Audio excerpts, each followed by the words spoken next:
Tikman na natin.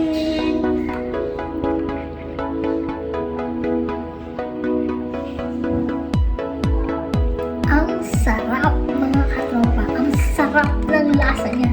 Hello mga katropa, samahan niyo ako gumawa ng smoothie at ito lang ang aking mga ingredients. Sundin niyo lang to mga katropa. Ilalagay ko dyan sa harapan ng aking video para naman magawa niyo dyan sa inyong bahay. Hala, ang takaw niyo, kinain yung balat.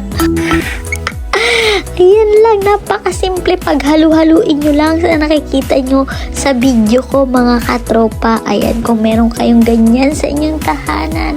Alam nyo ba mga katropa, ang flaxseed at chia seed ay nakaka-detox sa ating mga kinain. Madali kayong magpupo pag ito ay nilagyan nyo. Isa itong nagdadagdag ng sustansya sa ating smoothie at ito nakikita niyan, hemp yung tawag dyan.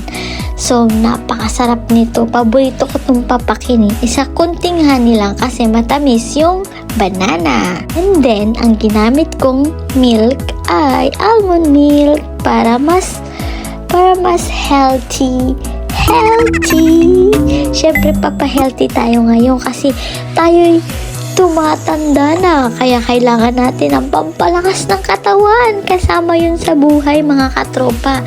Ano ka ba, bilang isang OFW, kailangan dapat aalagaan mo ang iyong katawan. Dapat kakain ng mga masusustansyang pagkain mga katropa. Isa pa tuwing umaga, ito talaga yung paboritong breakfast ng aking mga katropang Pilamboys. Kaya naman, damay-damay na. Siyempre, kasama ako sa smoothie nila. Damay-damay ba, diba? Sanay na ako tuwing umaga. Dinadagdagan ko yung smoothie ko para marami at kadamay ako. O, diba? Ang sarap nito mga katropa kung natikman niyo. Hahatiin ko sa 4. Ako yung pang-4. Siyempre, mas marami sa akin kasi ako yung tatrabaho. Tikman na natin.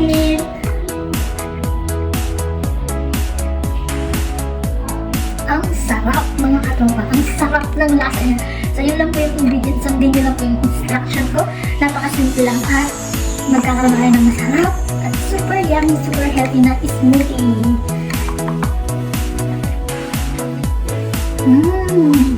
Tag niyo po ako kapag ginawa niyo po ba. Sarap! Enjoy your day! Pagpalain ng mga buhay, mga katropahan. Bye!